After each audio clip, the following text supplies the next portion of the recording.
Hola, bienvenidos a un capítulo más de Historias de Pánico.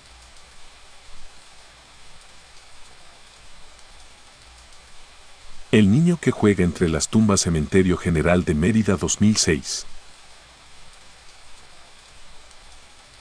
Mi nombre es Arturo Celis y durante 5 años fui responsable del sistema de videovigilancia del Cementerio General de Mérida, en Yucatán.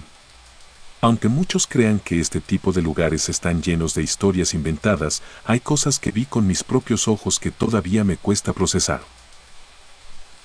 Corría el año 2006. Yo tenía 31 años y acababa de entrar a trabajar para el ayuntamiento. Me asignaron a supervisar las nuevas cámaras de seguridad que se instalaron en varios puntos del cementerio. El objetivo era frenar el robo de metales, los actos de vandalismo y la presencia de personas que entraban por la madrugada a hacer rituales. Había 12 cámaras en total, ubicadas estratégicamente, entradas, pasillos principales, mausoleos, capillas abandonadas y una zona antigua, casi olvidada, donde las lápidas estaban torcidas, cubiertas de musgo, y algunas tumbas abiertas por el tiempo. Esa última sección era mi favorita. Nadie se metía ahí, y las cámaras rara vez captaban movimiento. Durante semanas, todo fue normal. Revisaba las grabaciones por la mañana, hacía rondines con el vigilante nocturno y reportaba lo que se veía. Lo típico, una pareja entrando a escondidas, un borracho dormido junto a un nicho, y un par de jóvenes haciendo grafitis en una cruz. Hasta que una mañana de julio, el velador me buscó alterado. «Hay algo que tienes que ver», me dijo. «No es broma». Encendí el monitor. Retrocedimos la grabación de la cámara 9, la que apuntaba a la sección vieja, cerca de los árboles grandes. Lo que vi me dejó confundido. A las 2:47 de la mañana, una figura pequeña apareció corriendo entre las tumbas. Era un niño, de unos 6 o 7 años, vestido con una camisita blanca y pantalones cortos oscuros, de esos que se usaban hace muchas décadas. Corría, se detenía, y luego se reía. La risa se escuchaba bajito, pero clara. Luego desaparecía entre las lápidas y aparecía de nuevo del otro lado. Revisé los sensores. Ninguna entrada forzada. Las puertas estaban cerradas con candado. Nadie entró ni salió en todo ese turno. ¿Es broma?, pregunté. Ojalá lo fuera. Guardé el video, lo etiqueté y se lo mostré al supervisor. Me pidió que no comentáramos nada a la prensa, que podía ser un efecto de luz, una interferencia o alguien que se había colado. Pero las noches siguientes, el niño volvió a aparecer. A la misma hora. Hacía lo mismo, corría, reía, se subía a las lápidas. Lo más inquietante fue que nunca se le veían los ojos. Siempre miraba hacia abajo o hacia un punto fuera de la cámara. Uno de los videos más perturbadores fue grabado el 19 de julio. A las 3:02 de la mañana, el niño está sentado sobre una tumba de mármol blanco, completamente quieto. No se mueve ni un milímetro. La cámara lo enfoca por varios segundos. Luego, levanta la cabeza y mira directo al lente. Y justo cuando su rostro queda alineado, se desvanece lentamente. No desaparece de golpe. Es como si se volviera transparente poco a poco, hasta quedar nada. Guardamos esa grabación como respaldo especial. Nadie pudo explicarlo. Empecé a obsesionarme con el caso. Volví por mi cuenta al cementerio de noche, con linterna y cámara en mano. Quería entender qué estaba pasando. Necesitaba respuestas. Me acompañó una amiga, Lucía, que trabajaba en el área de archivos del municipio. Buscamos registros de niños sepultados en esa sección. Encontramos muchos, pero uno llamó nuestra atención: Rafael Poot Canché, fallecido en 1935 a los 7 años por una enfermedad respiratoria. Enterrado justo en el área donde aparecía el niño de las cámaras. Fuimos a esa tumba. Estaba sucia, con la lápida rota. Solo se leía el nombre a medias. Dejamos flores y una veladora. No sabíamos si era él, pero al menos sentimos que hacíamos algo bueno. Esa noche, al revisar las cámaras, el niño no apareció. Pensé que tal vez el gesto había funcionado. Pero me equivoqué. 3 días después, el velador que cubría el turno nocturno, un tipo rudo, de más de 50 años, renunció sin aviso. Dijo que vio al niño dentro de la caseta de vigilancia, parado junto a la puerta, sonriendo. Al encender la luz, no había nadie.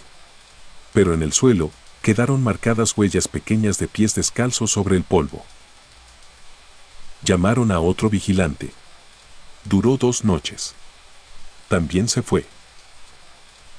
La historia comenzó a circular entre el personal. Algunos lo tomaban a broma. Otros decían que ya se habían enterado de apariciones similares desde los años 90, pero nadie las había captado en cámara hasta ahora.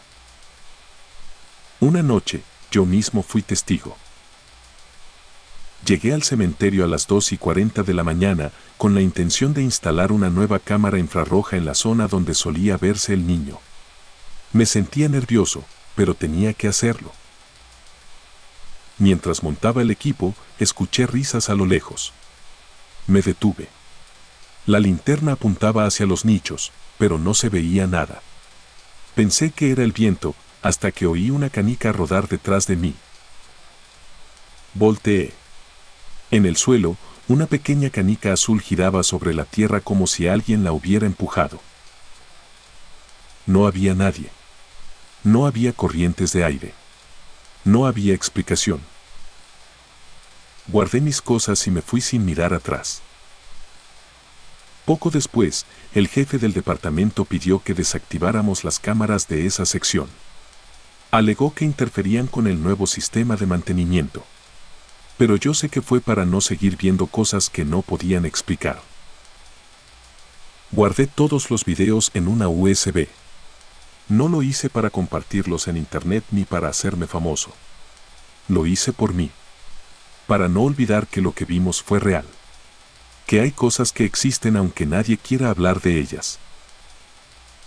Un año después, pasé por el cementerio con mi sobrino, que tenía entonces 8 años.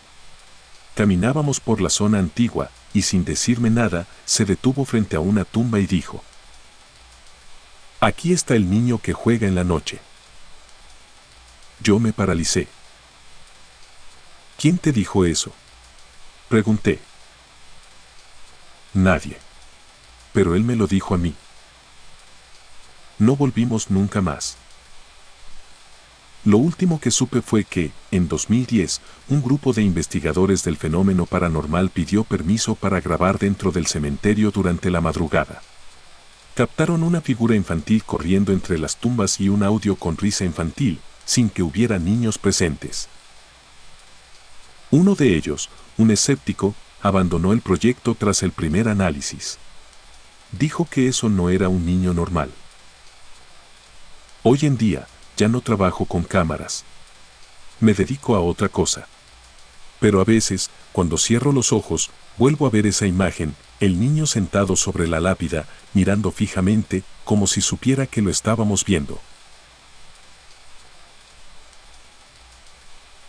El hombre del ataúd blanco. Mi nombre es José Luis Vargas. Trabajé como sepulturero en el Panteón Municipal de León durante más de 20 años. Vi muchas cosas en ese lugar. Velorios solitarios, peleas entre familias por la tumba del difunto, entierros bajo la lluvia, pero nada se compara con lo que me pasó en el invierno de 2002. Aquel año se nos vino encima una remodelación del área antigua del cementerio, la que está hacia el fondo, donde las lápidas están tan gastadas que ya ni se leen los nombres. La mayoría de esas tumbas datan de principios del siglo pasado. Algunas, incluso, están olvidadas por completo. Nadie va a visitarlas. Yo siempre prefería trabajar de noche. El silencio me ayudaba a concentrarme. Además, no tenía que lidiar con dolientes llorando o gente preguntándome dónde estaba tal o cual tumba. Solo era yo, la pala, el carretón y los muertos. Una madrugada de octubre, mientras limpiaba ramas secas entre los panteones, lo vi por primera vez. Un hombre alto, delgado, vestido completamente de negro, con un sombrero ancho que le cubría medio rostro. Estaba parado junto a una tumba sin nombre, apenas marcada por una cruz oxidada clavada en la tierra seca. La tumba tenía encima una losa blanca, distinta a todas las demás. Al principio pensé que era un visitante rezando. No era raro que algunos dolientes fueran en la madrugada, buscando privacidad.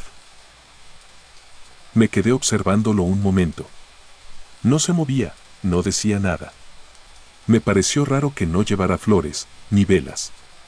Solo estaba ahí, como si estuviera esperando algo. Me acerqué despacio. Iba a saludarlo, preguntarle si necesitaba ayuda para encontrar alguna lápida. Pero cuando di el tercer paso en su dirección, simplemente ya no estaba. Ni caminó ni corrió. Solo desapareció.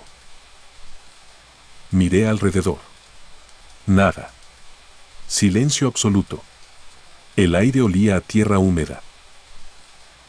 Volteé a ver la tumba y sentí una incomodidad difícil de explicar. Como si algo estuviera mal en ese sitio. Un peso, una tensión. Me alejé sin decir palabra y no le conté a nadie. Pero la siguiente noche volvió. Estaba ahí, en el mismo lugar, en la misma posición. El mismo traje oscuro, el sombrero. Esta vez lo observé desde más lejos. Saqué mi linterna y la apunté hacia él. No reaccionó. El haz de luz le atravesó el cuerpo como si fuera humo. Sentí un escalofrío, no, mejor dicho, un malestar en el estómago. Algo me revolvía por dentro, como si no debiera estar mirando eso. Volví a casa con insomnio. Pensé que tal vez era el cansancio o mi mente jugándome una mala pasada. Pero la tercera noche ya no pude dudar. Estaba otra vez ahí. Y esta vez, lo vi moverse. No caminaba como una persona normal. Era lento, casi flotante. Se movía con pasos arrastrados hasta quedar de pie frente a la tumba del ataúd blanco. Se inclinaba un poco hacia adelante y parecía murmurar algo. Yo no escuchaba nada, pero veía claramente el movimiento de su cabeza. Le conté a mi compañero de turno, Miguel, un hombre mayor que yo, de esos que han trabajado en el panteón desde los tiempos de los abuelos. Lo primero que me dijo fue: no te metas. Hay cosas aquí que no quieren que las molesten. Pero me conocía. Sabía que no iba a quedarme tranquilo. Le pedí permiso al jefe para excavar esa tumba. Oficialmente íbamos a verificar la estructura por el nuevo plan de distribución del cementerio. Era mentira. Solo quería saber qué había ahí. Cuando metimos el pico, nos topamos con algo sólido a pocos centímetros. Quitamos la tierra con cuidado hasta dejar al descubierto un ataúd blanco, completamente distinto a todos los demás. Liso, sin inscripciones. Lo curioso era que no estaba podrido, a pesar de que la tumba se veía vieja. Era como si alguien lo hubiera enterrado hace poco. Lo abrimos. Dentro, había restos humanos en posición fetal. Pero eso no fue lo más extraño. Había también 3 muñecos de trapo, hechos con tela negra, amarrados con hilos rojos. Tenían alfileres clavados en los ojos y uno de ellos llevaba un pequeño mechón de cabello humano enredado alrededor del cuello. El olor que salió al abrir el ataúd no era el de la muerte normal. Era algo más denso, como incienso mezclado con carne descompuesta y sangre seca. Miguel retrocedió de inmediato. «Eso es brujería», murmuró. Yo me quedé mirando los muñecos. Sentí una presión horrible en el pecho. Como si algo en el aire se pusiera más denso. Empezó a dolerme la cabeza. «Ciérralo», le dije. Y lo hicimos. Mandamos el reporte al jefe, pero omitimos lo de los muñecos. Solo dijimos que encontramos restos humanos no registrados y que debían analizarse. Pero nadie vino. A la noche siguiente, el hombre del sombrero ya no estaba solo. Lo acompañaban 3 figuras más pequeñas, que se movían alrededor de la tumba como sombras. No tenían forma definida, pero se les notaban brazos largos y torsos retorcidos. Una de ellas se arrastraba como si no tuviera piernas. Yo no salí de la caseta. Apagué la luz. Cerré la puerta. No dormí. El resto del mes, cada noche que hacía turno, los veía ahí. Nunca hacían nada. Solo estaban. A veces los 4. A veces solo el del sombrero. Una madrugada escuché mi nombre. José Luis, lo dijeron 2 veces, cerca de mi oído. Salí corriendo. No había nadie. Y sin embargo, el foco que apuntaba al fondo del panteón se apagó por completo. La zona quedó en penumbra. Un día, uno de los albañiles que trabajaban en la nueva área del panteón tuvo un accidente. Se cayó de la escalera y se rompió la pierna. Cuando lo llevaban a la ambulancia, me dijo algo que me dejó seco. Antes de caerme, vi a un tipo de negro con sombrero mirándome desde esa tumba blanca. Yo ya no soportaba el lugar. Falté una semana. Cuando volví, un trabajador nuevo me preguntó si sabía por qué algunas noches se oía una voz masculina diciendo el mismo nombre una y otra vez. Cuando le pregunté qué nombre, me respondió, Luis. Luis, como si buscara a alguien. Después de eso, no volví a hacer turnos nocturnos. Pero lo peor vino meses después, cuando llegaron del municipio para hacer limpieza total del área vieja. Volvieron a abrir la tumba. Esta vez no había nada. Ni restos, ni muñecos, ni ataúd. Solo tierra.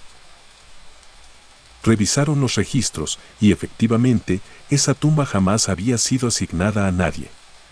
Ni acta, ni fecha, ni nada. Pero todos los que trabajamos ahí sabíamos que habíamos abierto algo. Y que alguien o algo salía de ahí. Hoy ya no trabajo en el cementerio. Me retiré hace 3 años. Pero cada vez que paso cerca del Panteón Municipal de León, no puedo evitar mirar hacia el fondo. Hacia donde estaba esa tumba blanca sin nombre.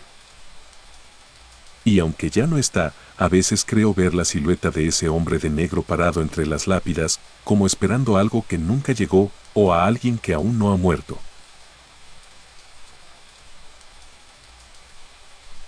La mujer que dejó huellas en la tierra, Panteón de Iztapalapa, Ciudad de México 2014.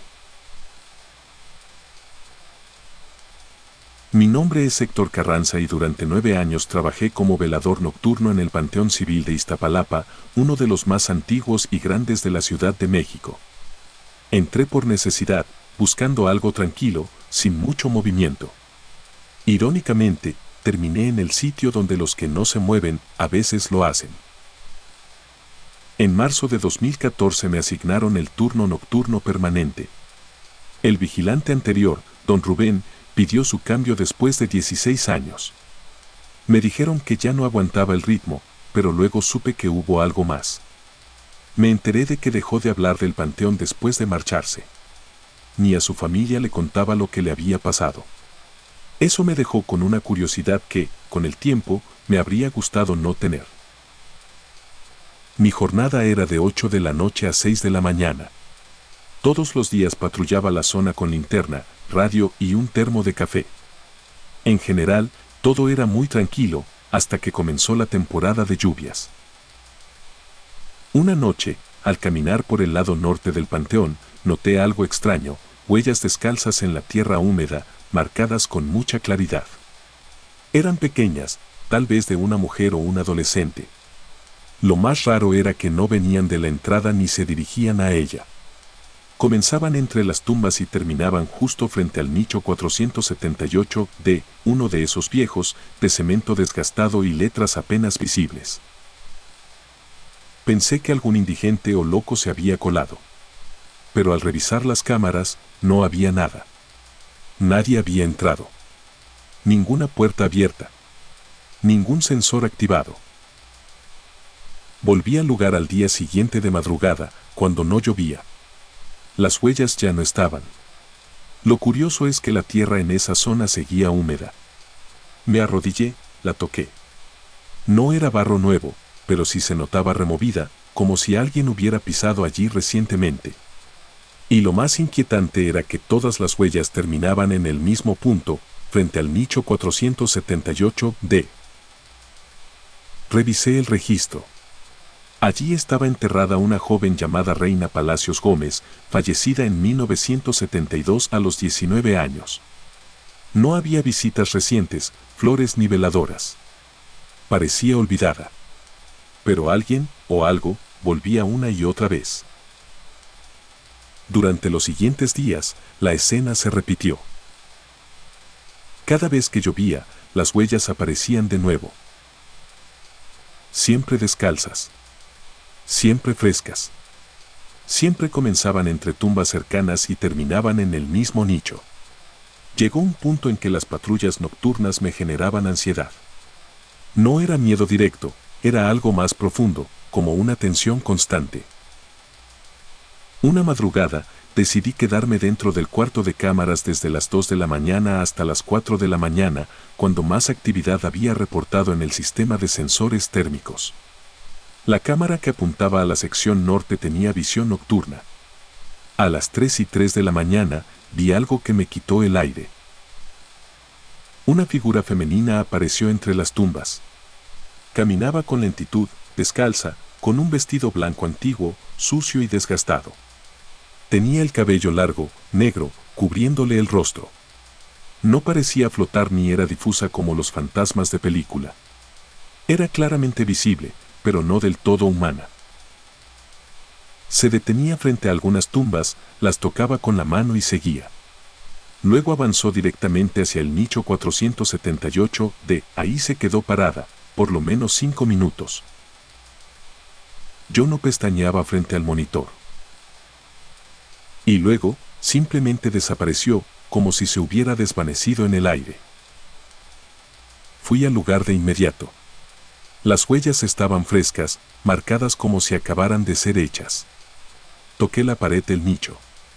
Estaba húmeda, pero no por la lluvia. Era una humedad diferente, más espesa, más densa, con olor a flores marchitas. Esa noche no pude dormir ni al volver a casa. Al día siguiente, fui al archivo del panteón.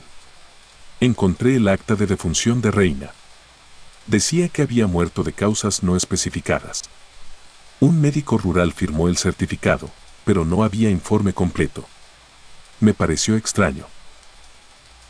Consulté con una compañera administrativa. Ella bajó la voz y me dijo: esa chava se murió en condiciones muy raras. Dicen que se suicidó, pero otros dicen que fue sacrificada en un ritual. Por eso su familia nunca quiso hablar del tema. A partir de ahí, mi percepción del trabajo cambió por completo. La siguiente noche llevé conmigo sal bendita que me regaló una señora del barrio. Me dijo que la rociara cerca de la tumba si veía algo más. No creía del todo, pero necesitaba hacer algo. Casi al final del turno, a las 3:11 de la mañana, el sistema de cámara se reinició solo. Nunca había pasado.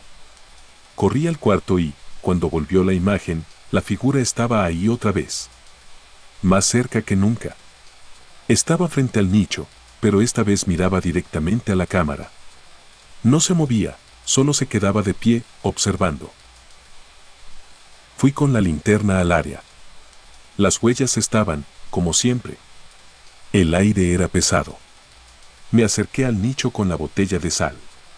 Justo cuando rocié la primera línea frente a la base, escuché una respiración profunda detrás de mí. Me giré rápido. No había nadie. Pero en la tierra, al lado de las huellas, había una marca nueva.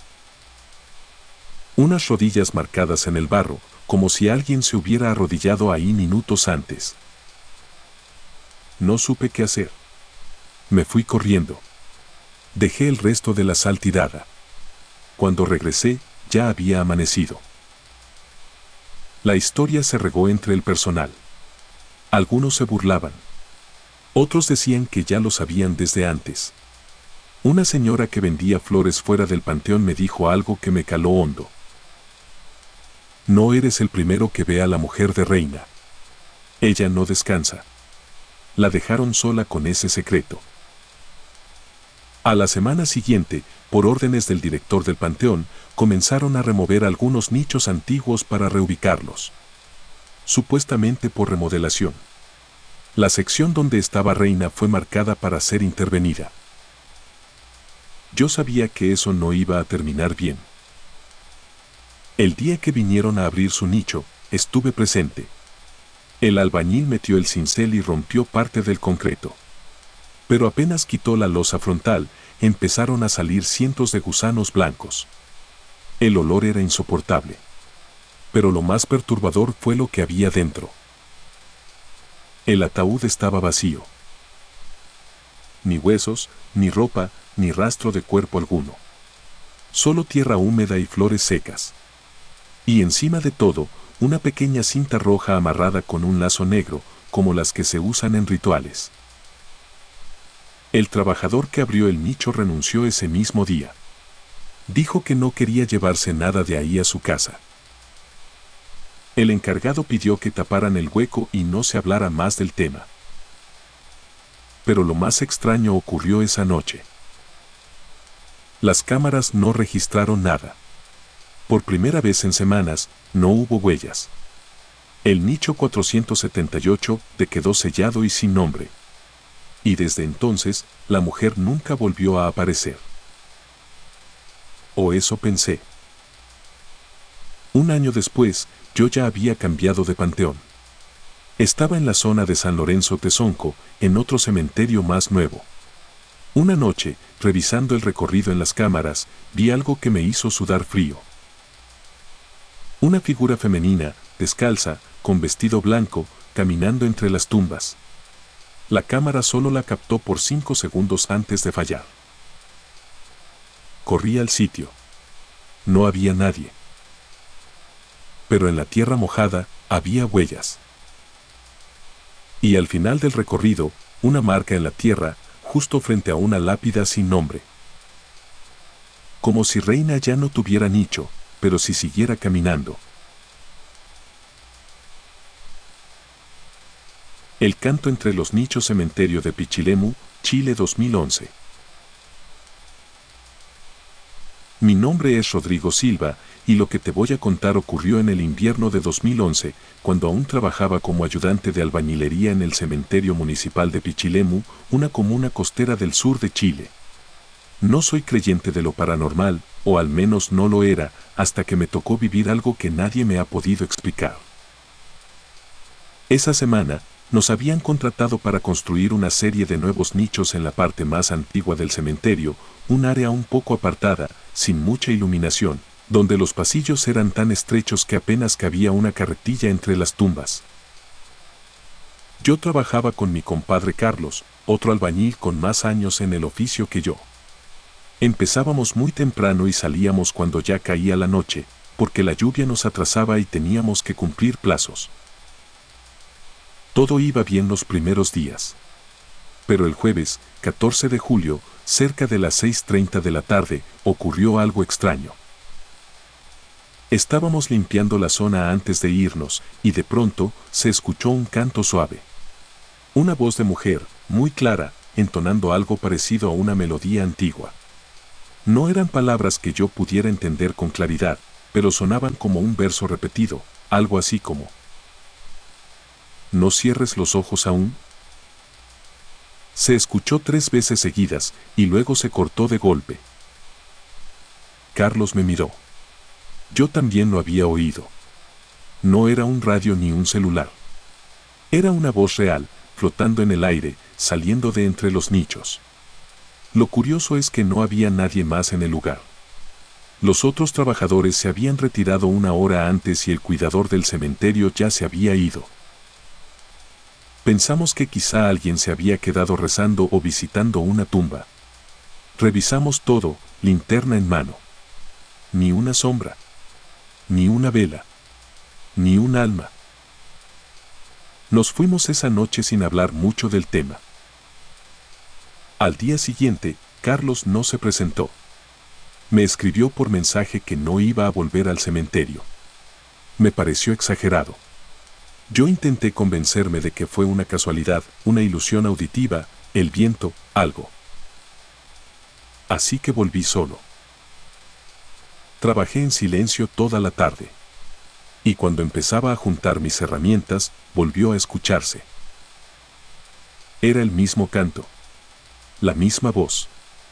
Las mismas palabras. ¿No cierres los ojos aún? Esta vez, me pareció que venía de arriba.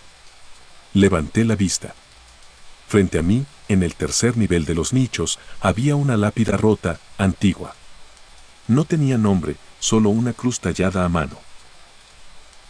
Saqué mi celular, nervioso, y grabé el audio por instinto. Solo estuve unos segundos ahí, pero la voz volvió a sonar mientras grababa. Y luego todo se quedó en silencio. Esa noche, en mi casa, reproduje el video. El audio era claro. Limpio. La voz se escuchaba casi susurrada, pero con una tristeza que ponía la piel de gallina. Y lo peor era el verso, ese mismo verso 3 veces. Lo compartí con un primo que trabaja en una radio local.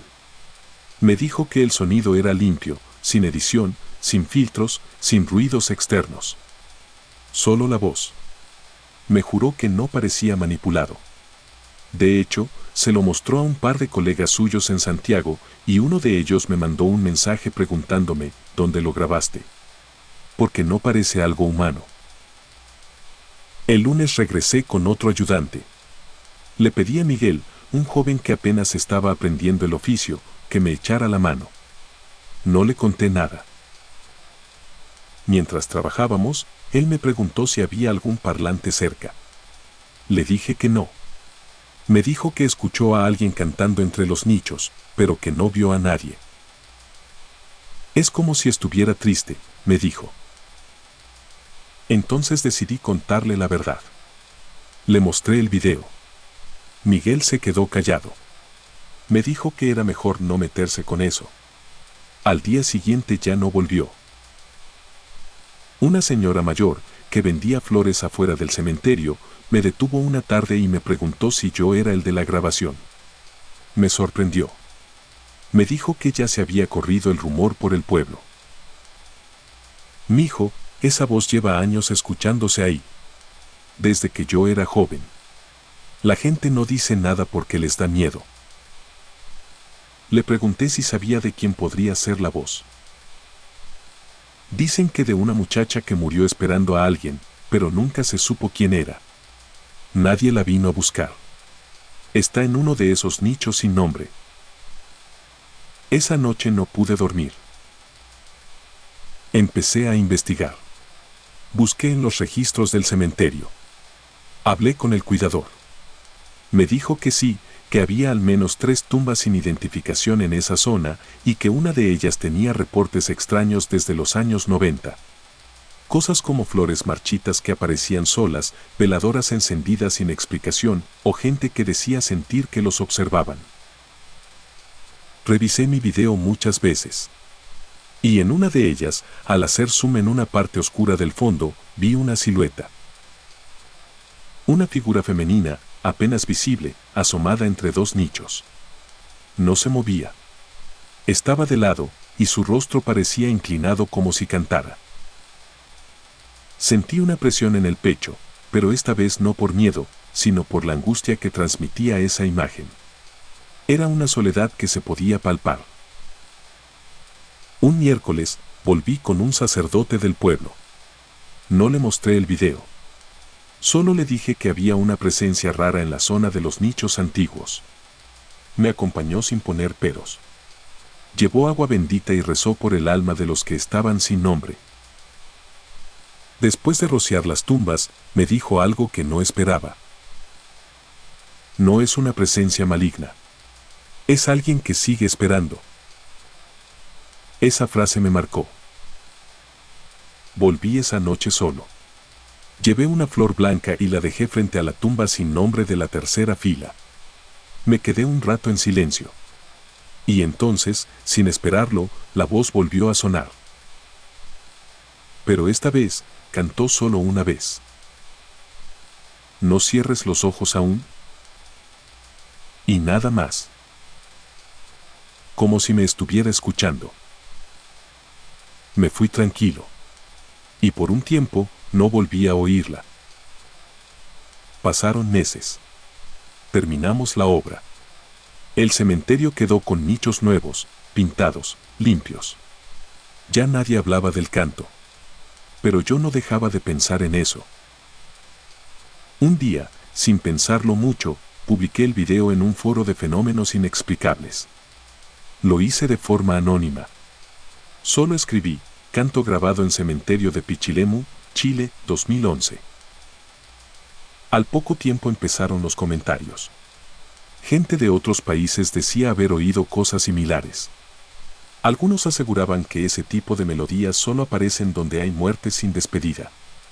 Otros decían que el canto era una forma de pedir compañía, como si el alma no pudiera irse sola. Un usuario de Argentina me escribió por mensaje privado. Esa voz es real. No es editada. Tiene un patrón armónico similar a los cantos antiguos de luto. Esto no lo genera una persona viva. Fue entonces cuando entendí que lo que grabé no era solo una casualidad. Era un llamado. Un rastro de alguien que todavía caminaba entre nosotros, aunque no pudiéramos verla. Desde entonces, cada vez que paso por el cementerio, dejo una flor blanca en esa tumba sin nombre. Ya no he vuelto a oír el canto. Pero en el fondo, siento que ella sí me escucha. Y que, en su silencio, por fin cerró los ojos. La sombra en el mausoleo Cementerio La Recoleta, Buenos Aires 1998. Mi nombre es Camila Ferraro, y lo que te voy a contar ocurrió en 1998, cuando trabajaba como guía turística nocturna en el Cementerio de La Recoleta, en Buenos Aires. Era parte de un recorrido histórico que ofrecíamos durante los fines de semana, un plan atractivo para quienes querían conocer las leyendas de los personajes enterrados allí, bajo el misterio de la noche. Yo tenía apenas 25 años, y aunque me gustaba ese trabajo, había un punto del recorrido que siempre me ponía tensa, el mausoleo de Rufina Cambaceres. Rufina fue una joven de alta sociedad que murió a principios del siglo XX. La historia más difundida, aunque nunca confirmada oficialmente, es que la enterraron viva por error, tras haber sufrido un ataque de catalepsia. Al parecer, despertó dentro del ataúd y murió intentando salir. Esa leyenda, con su cuota trágica, era parte infaltable del tour. Pero lo que muchos no sabían es que algunas guías habíamos visto cosas frente a ese mausoleo. Cosas que no se incluían en los relatos oficiales. Yo era escéptica al principio. Creía que la gente exageraba para mantener el misticismo. Hasta que me tocó verlo a mí. Era un viernes de otoño.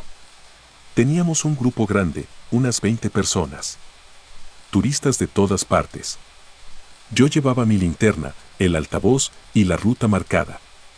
Todo iba normal hasta que llegamos al pasillo que da justo a la cripta de Rufina. La estructura es preciosa. Mármol blanco, rejas negras forjadas, detalles art deco. Y al centro, la figura de Rufina esculpida en tamaño real, con una mano apoyada sobre la puerta, como si estuviera a punto de salir. Esa imagen ya es inquietante por sí sola. Me coloqué frente al grupo y comencé la narración. Dicen que Rufina despertó dentro del ataúd, que rasguñó la tapa hasta dejar marcas. Que cuando finalmente abrieron su tumba, su rostro estaba desfigurado del terror. Una mujer entre los turistas levantó la cámara y tomó una foto. Justo en ese momento, noté algo por el rabillo del ojo. Una sombra cruzó el pasillo y entró al mausoleo. No era una persona. No caminaba. No hacía ruido. Fue solo un deslizamiento rápido, oscuro, como un humo denso que atravesó la reja y se metió por la puerta sellada del mausoleo. Me quedé paralizada. Traté de seguir hablando, pero se me fue el aire. No sabía si decir algo o no. La mujer que había tomado la foto bajó la cámara con expresión rara. Me miró y me preguntó en voz baja: ¿lo viste? Solo pude asentir. Al terminar el recorrido, la mujer se me acercó. Se llamaba Lucía, era de Rosario y trabajaba en un periódico local. Me mostró la cámara, de esas análogas, con rollo de 35 milímetros. Me dijo que había captado algo extraño justo cuando tomó la foto frente al mausoleo. Cuando la revele te la envío, me prometió. Pasaron 2 semanas. Yo seguía haciendo los recorridos, pero cada vez que llegaba a esa parte, sentía una opresión en el pecho. No me gustaba mirar la estatua. Menos aún quedarme ahí sola. Una tarde, recibí un sobre por correo. Era de Lucía. Dentro venía una carta breve y una fotografía impresa. La imagen mostraba el mausoleo desde el ángulo exacto en que ella la había tomado.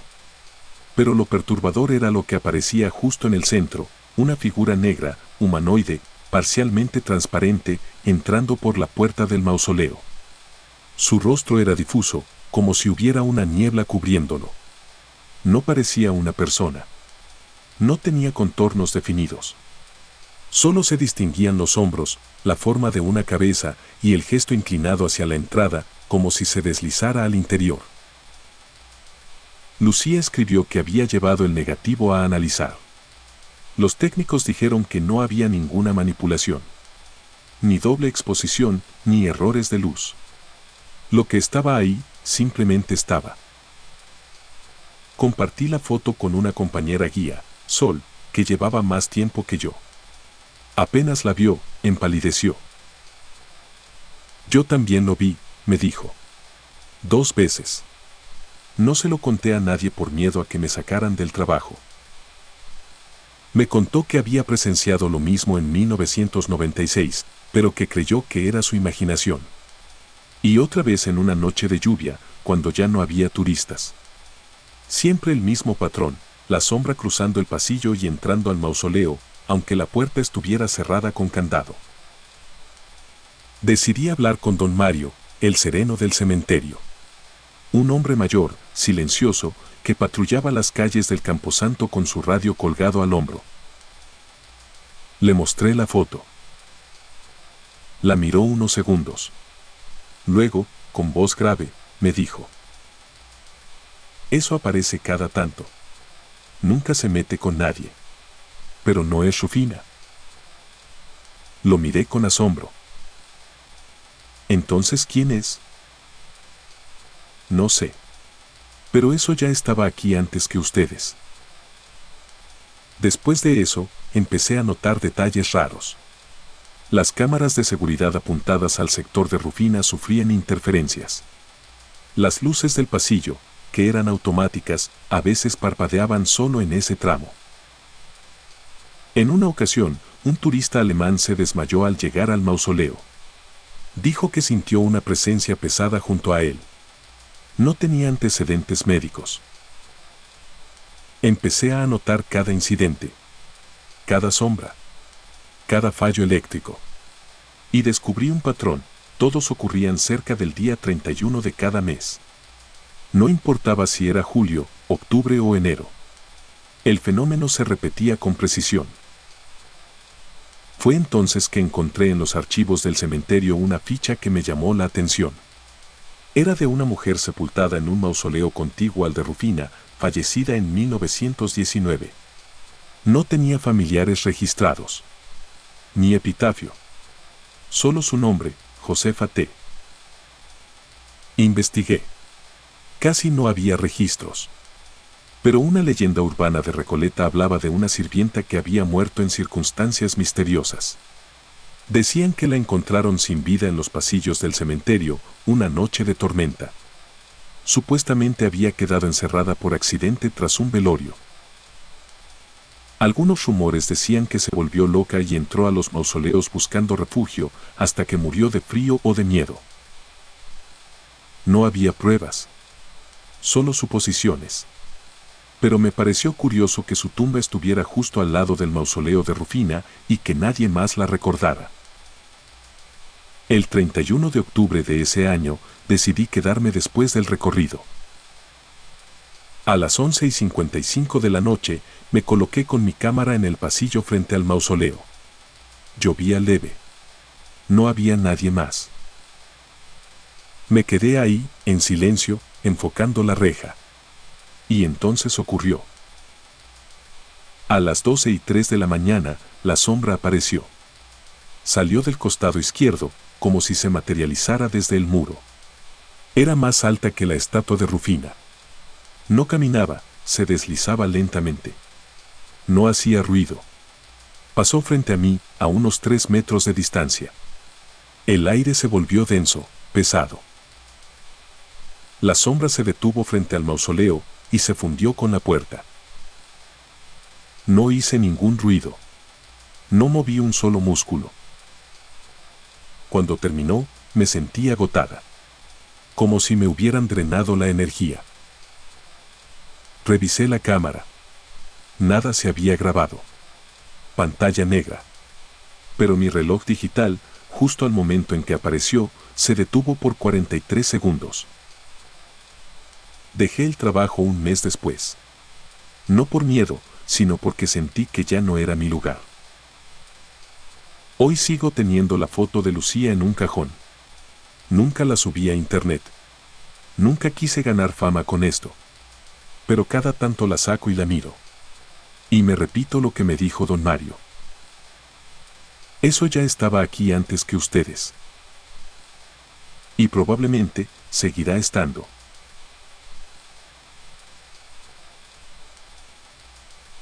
El rostro en la lápida Cementerio del Este, Caracas 2005. Mi nombre es Gabriel Marcano y en 2005, algo extraño y perturbador marcó a mi familia para siempre. No fue una aparición en casa ni una posesión como las que se ven en las películas. Fue algo más sutil, pero mucho más persistente, un rostro que apareció en la lápida de mi abuelo fallecido. Mi abuelo Eduardo Marcano murió a finales de 2004, a los 82 años. Fue un hombre respetado, severo, de esos que nunca hablaban más de lo necesario. Murió tranquilo, sin enfermedades graves, sentado en su mecedora mientras leía el periódico. Lo enterramos en el Cementerio del Este, en Caracas, un lugar bonito, lleno de árboles y con una vista que él mismo había elegido en vida. Nos turnábamos para visitarlo. Mi madre, mis tíos y yo llevábamos flores cada cierto tiempo. Siempre manteníamos su tumba limpia. Él odiaba el desorden, incluso en la muerte. Todo iba normal, hasta que comenzaron a aparecer manchas. La primera vez que lo notamos fue en abril de 2005, 5 meses después del entierro. Mi madre y yo fuimos a llevarle flores por su cumpleaños. Al acercarnos a la lápida, notamos algo extraño, una mancha oscura justo en el centro de la losa de mármol. Era difusa, con bordes irregulares, como si algo se hubiera filtrado desde adentro. Pensamos que era humedad. Saqué una botellita de agua y un trapo del bolso de mi madre y comencé a frotarla. Salió parcialmente, pero quedó una silueta tenue. Era como una sombra, o algo que quería formarse. No le dimos mayor importancia. Hasta que volvió a aparecer. Pasaron 2 semanas. Mi tía Claudia fue sola esa vez. Me llamó en la noche, alterada. ¿Viste lo de la lápida? Está igual, pero más fuerte. Y ahora parece una cara.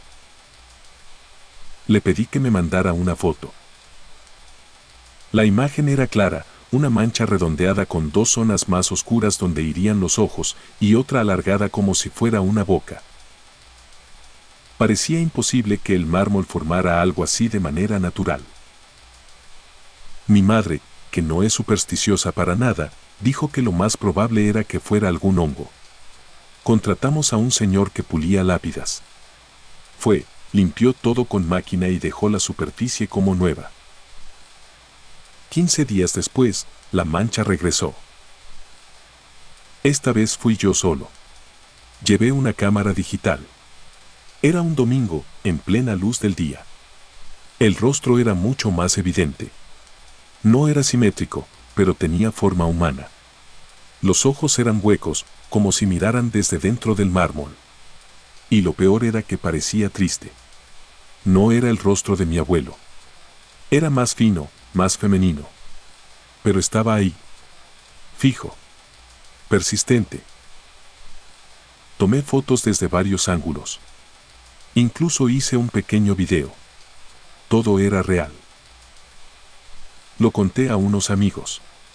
Uno de ellos conocía a un grupo de investigadores de fenómenos paranormales que estaban en Caracas. Les mostré las imágenes. Dudaron al principio, como era lógico.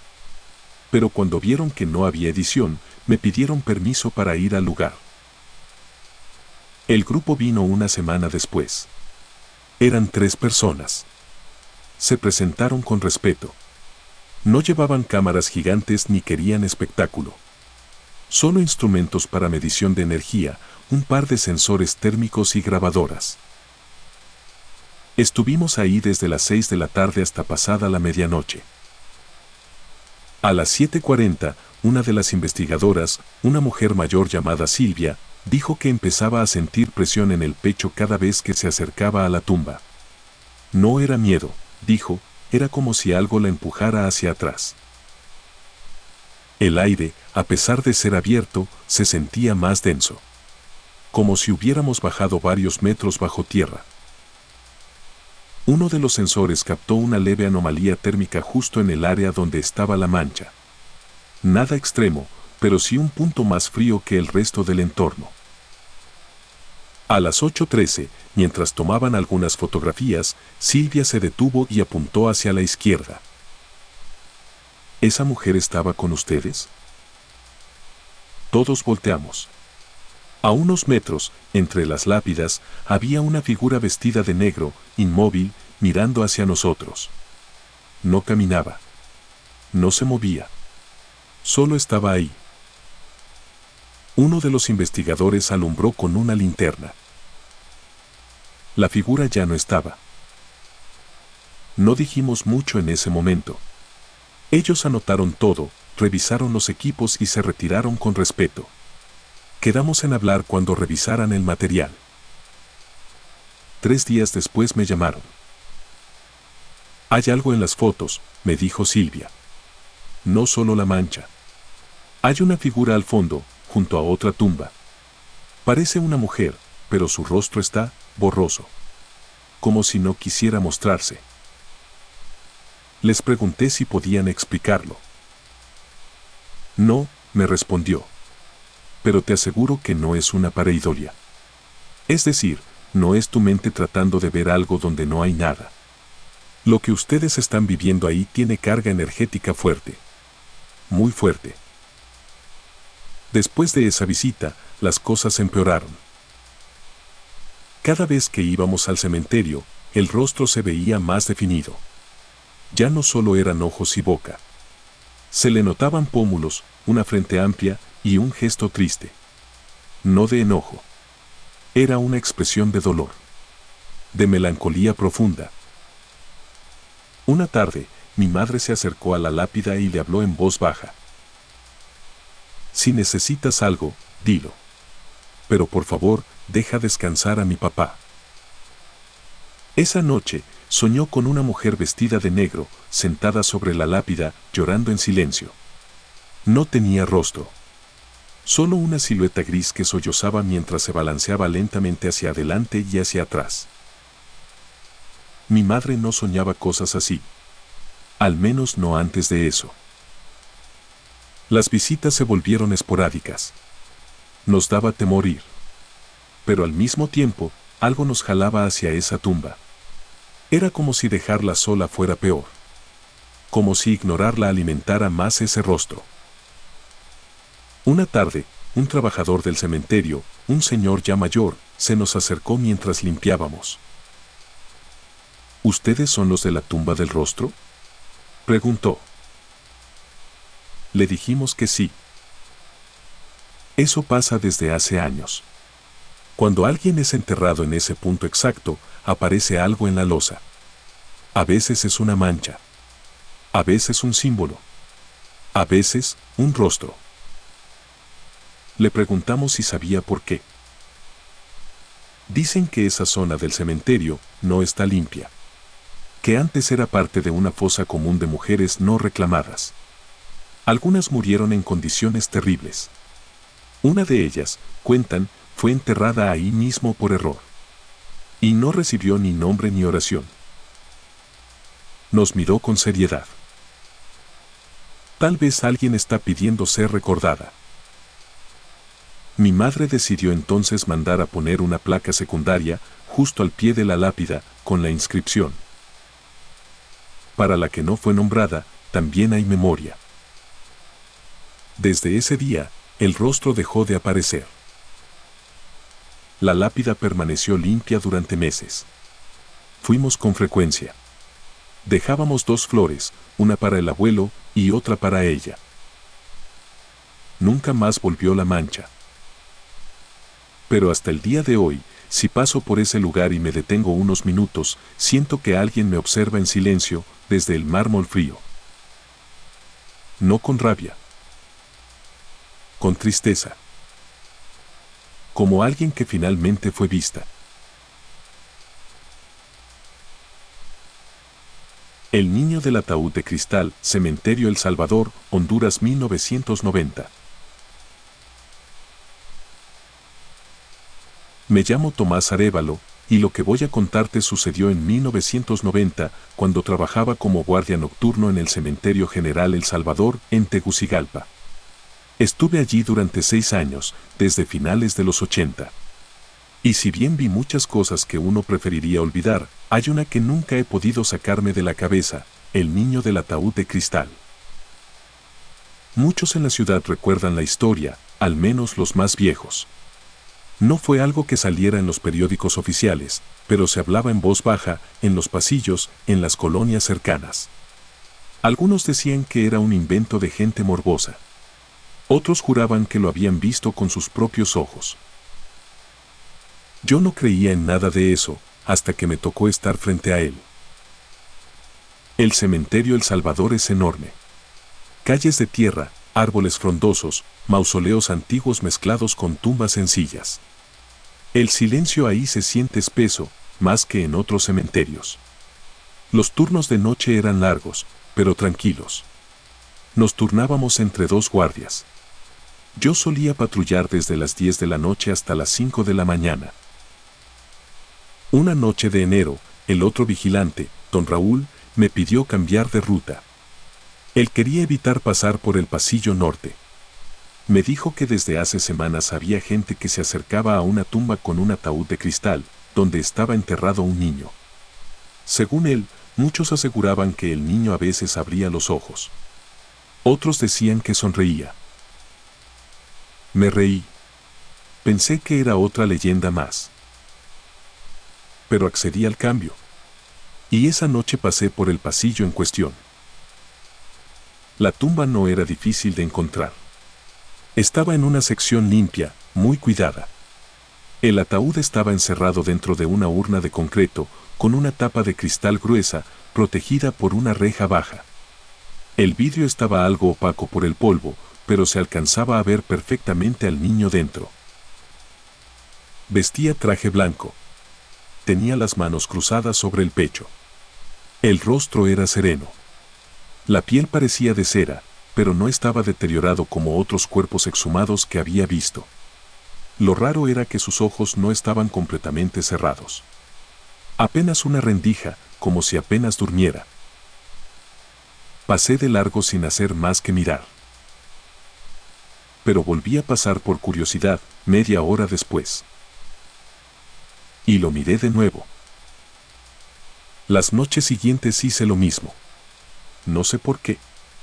Algo me empujaba a mirar al niño. Cada vez que pasaba, juraba que los ojos estaban un poco más abiertos. La boca también parecía cambiar. No era una sonrisa como tal, pero sí había un cambio muy sutil en la expresión. Una madrugada, Fui con una linterna y me quedé parado frente al ataúd por varios minutos. El vidrio tenía gotas de condensación por dentro. El cuerpo no tenía signos de descomposición visible. Era como si no pasaran los años sobre él. No sé cuánto tiempo estuve ahí, pero algo ocurrió. Muy leve. Los párpados del niño se movieron. No fue un parpadeo, pero sí un pequeño temblor. Retrocedí. Me quedé inmóvil. Pensé que era mi vista, el reflejo de la luz. Me acerqué de nuevo. Nada. Todo igual. Al día siguiente pregunté discretamente a uno de los sepultureros. ¿Qué sabes de ese niño del ataúd de cristal? Me miró con incomodidad. Dicen que murió ahogado en un aljibe. Tenía 6 años. Su familia era devota y rica. Querían que su cuerpo se conservara para siempre. Y desde entonces, cosas raras pasan ahí. Mejor no te acerques mucho, hermano. No volví a preguntar. Pero tampoco dejé de pasar por ahí. Una noche, al llegar al pasillo, noté algo distinto. La reja de protección estaba entreabierta. No había señales de forzamiento. Pensé que tal vez algún curioso la había empujado. Me acerqué a cerrarla y entonces vi que el cristal estaba más limpio de lo normal. Como si alguien lo hubiera frotado desde dentro. Lo juro. Había marcas circulares en el vidrio, justo donde estaría una mano. Y había algo más, un pequeño aliento empañado, como si alguien hubiera respirado muy cerca del vidrio. Tuve que alejarme. Respiré hondo. Me dije que no debía estar ahí. Pero regresé, con los días, como si el lugar me atrajera. Hasta que pasó lo peor. Era un martes. A eso de las 3:30 de la madrugada, me acerqué al ataúd como de costumbre.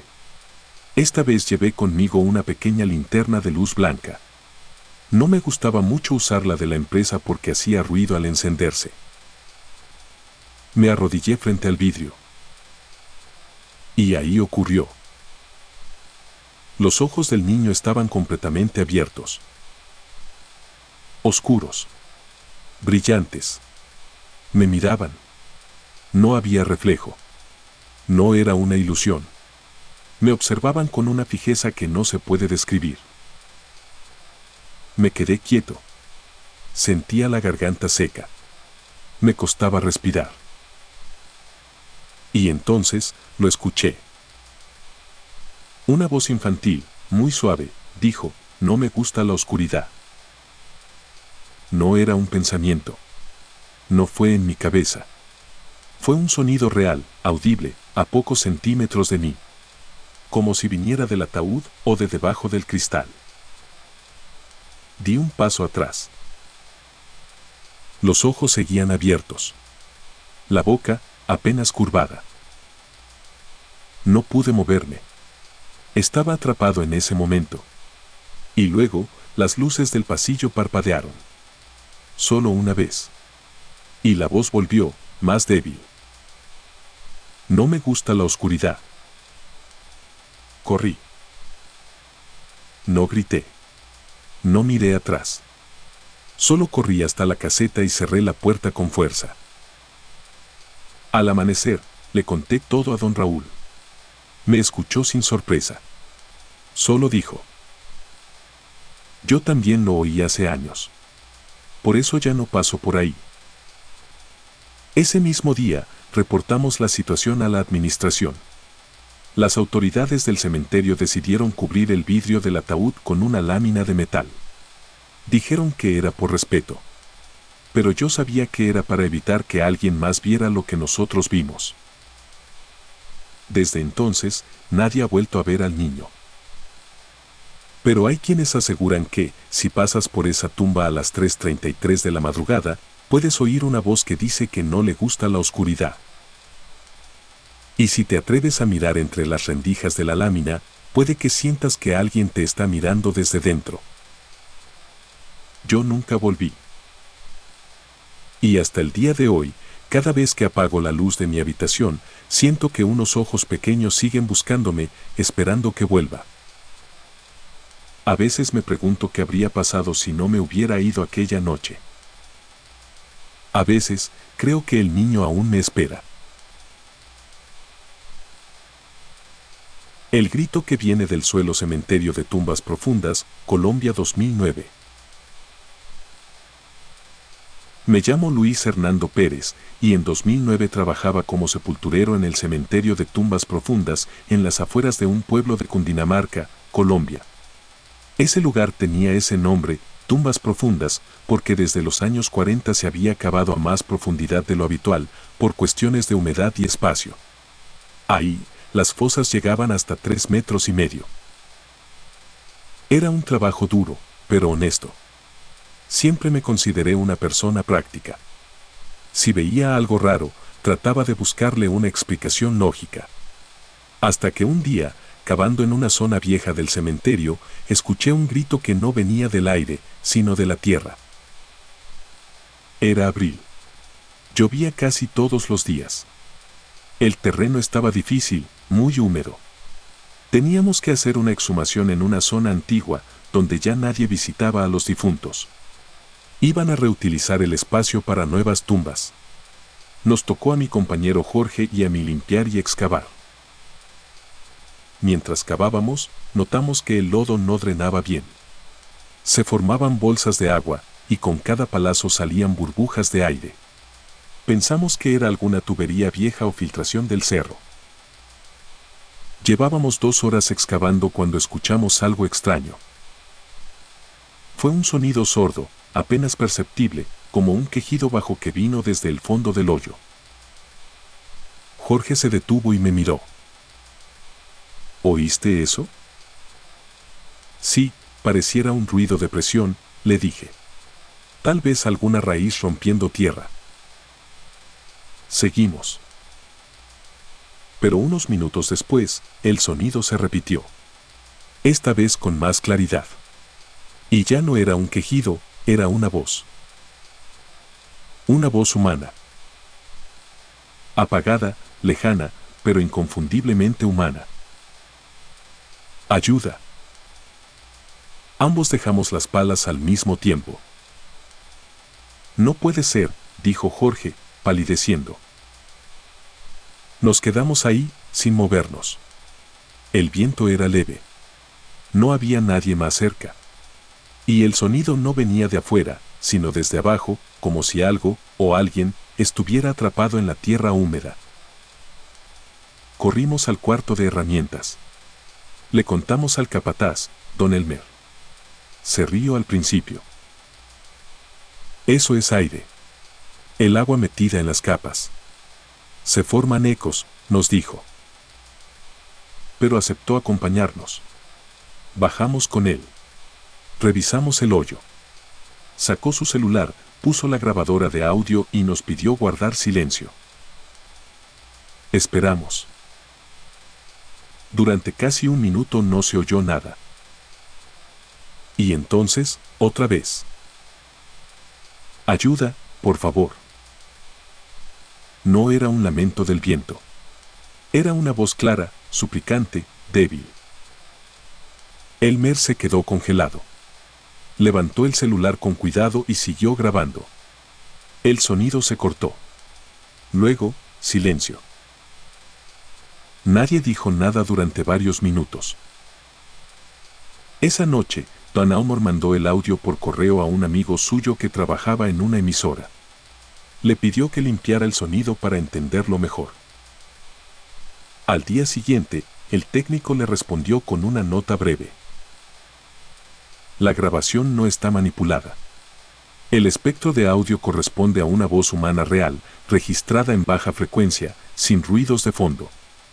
No puedo decirte qué es, pero lo que sea que grabaron, sí pidió ayuda. A partir de ahí, nadie quiso volver a cavar en esa zona.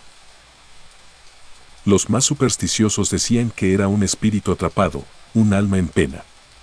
Otros afirmaban que habían enterrado a alguien vivo, años atrás, y que esa energía había quedado pegada al lugar.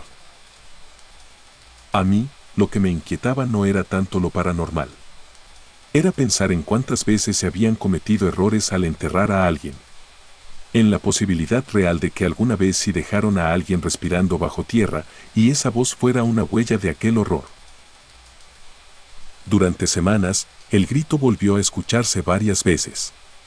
Siempre en el mismo punto. Siempre después de excavar. Pero nunca duraba más de unos segundos. Solo una frase. Ayuda, por favor. Una mañana, el administrador del cementerio, un hombre muy católico, pidió una misa en la zona. Llevó a un sacerdote, quien rezó por el alma de los que yacían allí. Rociaron agua bendita. Encendieron incienso. Incluso marcaron una cruz en la tierra. Durante días, no se escuchó nada. Parecía que el lugar había quedado en paz. Hasta que uno de los nuevos trabajadores, que no sabía nada del tema, fue a limpiar la zona y salió corriendo, blanco como papel. Dijo que mientras recogía escombros, oyó algo respirando debajo de él, como si alguien estuviera justo bajo sus pies, luchando por una bocanada de aire. A partir de ese momento, nadie quiso volver. La zona fue clausurada con tablas y una malla metálica. Nadie se acercaba sin permiso. Yo duré unos meses más en el cementerio, pero algo cambió en mí. Ya no podía caminar tranquilo. Cada crujido, cada sonido sordo en la tierra me hacía voltear. No quería escuchar esa voz de nuevo. Pero la escuché. Una última vez. Fue en agosto, durante una lluvia fuerte. Me tocó quedarme en el depósito porque la carretera estaba bloqueada.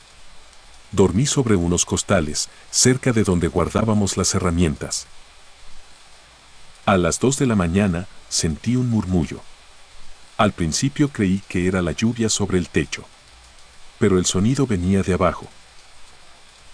Me acerqué a la ventana.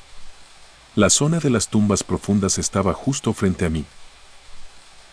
Y ahí, sin equivocarme, escuché otra vez esa voz. No quiero estar aquí. Ya no pedía ayuda. Solo se lamentaba. Ese mismo día, al amanecer, presenté mi renuncia. Me fui a trabajar como jardinero en una finca. Nunca más volví a pisar ese cementerio. Pero el recuerdo me acompaña. No por el miedo, sino por la angustia de lo que escuché. Esa voz no era de una película. No era una grabación falsa. Era alguien que sufría. Alguien que tal vez fue enterrado vivo. O que no pudo descansar por completo. Hoy, cuando paso cerca de ese pueblo, me cuesta mirar hacia el cerro donde está el cementerio. A veces, imagino que esa voz sigue ahí abajo, atrapada en la humedad de la tierra, repitiendo una y otra vez lo mismo, sin que nadie la escuche, salvo los que están dispuestos a cavar profundo. La mujer encapuchada del nicho 143 Cementerio de Trujillo, Perú 2017. Los seres rodearon la casa, el caso real de Hopkinsville. Lo que estás a punto de escuchar no es una leyenda, ni una historia inventada. Es un caso real, registrado por la policía, con múltiples testigos y un expediente que sigue siendo uno de los más perturbadores de la historia moderna. Ocurrió en una pequeña granja de Kentucky. Lo llaman el caso de los goblins de Hopkinsville. Y hasta hoy, no hay una explicación clara. Lunes, 21 de agosto de 1955, Hopkinsville, Kentucky. Mi nombre es Glennie Langford. Esa noche, estaba en casa con mis 3 hijos, 2 de sus amigos y 5 adultos más que vivían o estaban de visita. En total, 11 personas. Nuestra casa era pequeña, de madera, rodeada de campo abierto. Todo parecía normal hasta que comenzó el infierno. Alrededor de las 7 de la tarde, uno de los presentes, Billy Ray Taylor, salió al pozo por agua. Al regresar, venía agitado, pálido. Dijo que había visto una luz brillante descender del cielo, algo que parecía un platillo plateado bajando en dirección al bosque. Pensamos que era una exageración. Billy tenía fama de bromista. Pero 20 minutos después, los perros comenzaron a ladrar como nunca antes. Algo estaba rodeando la casa. Ojo nube de diálogo aparición de las criaturas. Fue Lucky, otro de los hombres, quien primero lo vio. Ahí está, gritó, apuntando hacia la ventana. Una criatura pequeña, de no más de 1 metro, cabeza desproporcionada, orejas puntiagudas, ojos grandes que brillaban como el fuego, caminaba hacia nosotros desde el bosque. Su piel era gris metálica y parecía deslizarse, más que caminar. Billy y Lucky tomaron una escopeta y un rifle y dispararon directamente al ser. El sonido retumbó y la criatura cayó, pero luego, simplemente se levantó y huyó dando brincos. A partir de ese momento, comenzó una noche interminable. La casa bajo ataque. Las criaturas regresaron una y otra vez. Asomaban sus caras por las ventanas. Uno fue visto colgado del borde del techo. Otro fue alcanzado por un disparo y salió volando sin emitir sonido. Nunca oímos gritos, ni pasos. Solo silencio y movimientos bruscos. Cada vez que disparábamos, los seres se caían, pero se levantaban como si nada. Como si las balas no les hicieran efecto. Las luces fallaban. Las lámparas parpadeaban. Los animales se escondieron todos juntos, incluso los gatos salvajes. Intentamos mantenernos juntos en el centro de la casa, pero cada sonido en el techo, cada golpe en las paredes, nos hacía pensar que ese era nuestro fin. 3 de la mañana, huida a la estación policial. Cuando por fin hubo un momento de calma, tomamos la decisión, salir de allí y correr hacia la comisaría. 11 personas aterradas, algunas aún armadas, llegamos a la estación de policía de Hopkinsville. El jefe Russell Greenwell nos miró incrédulo, hasta que vio nuestras caras pálidas, los ojos llorosos de los niños y los cortes en las manos de los hombres. No parecía una broma.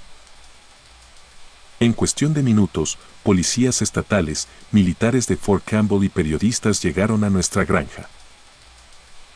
Inspección oficial. Buscaron durante horas. No encontraron criaturas, pero sí huellas extrañas, una especie de marcas redondas en el barro, y signos de impactos de bala en lugares muy altos, como si los disparos hubieran sido hacia el techo o al aire. No había señales de alcohol ni drogas. Todos los testigos contaban lo mismo, con detalles coherentes y sin contradicciones. ¿Signo de cierre de exclamación grueso que eran esas cosas? Después, la prensa las llamó los duendes de Hopkinsville, y aunque los militares trataron de decir que todo se había tratado de búhos grandes, nadie lo creyó. ¿Un búho que resiste balas y se levanta del suelo? ¿Que camina con las manos arriba? ¿Que se asoma por el techo y no deja huellas convencionales? Los científicos no pudieron explicarlo. Y para nosotros, la vida nunca volvió a ser igual. Años después. El caso sigue en los archivos. Aparece incluso en informes de la FBI. Y aún hoy, en los bosques cercanos a Hopkinsville, hay quienes dicen ver luces o escuchar ruidos extraños por la noche. Muchos ufólogos creen que fue un intento fallido de abducción, otros piensan que esos seres no venían de otro planeta, sino de otra dimensión. Pero lo único que sé es que esa noche nos rodearon, nos acecharon y parecían disfrutar de nuestro miedo. ¿Qué fueron esas criaturas, de dónde vinieron y por qué eligieron esa casa? Este caso real sigue sin explicación más de 60 años después. Sus protagonistas nunca cambiaron su historia. ¿Y tú, crees que eran simplemente búhos o algo más?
Muchas gracias, te invito a suscribirte y darle like si quieres más historias.